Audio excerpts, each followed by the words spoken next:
meminjam pak banyak nan gali membayar.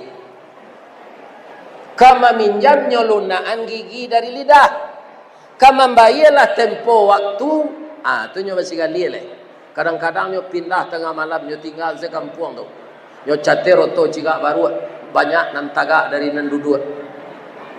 Tu nyo hilang tengah malam. Hutang nak nyo bayar. Cuy itu je orang mengredit oto, mengredit motor pak. Kalau lah ada motor jo mobil tu di rumahnya lai, atulah nyo tarik de daler tu mak. Karena ndak nyo bayar. Acu itu kalau manusia berhutang, akhirnya terjadi kredit macet. Jadi orang berinfak serupa Pak Zamzami gini gua, Allah meminjam ke beliau. Nanti kanyo balik de Allah tu, ya kan? Adha'afan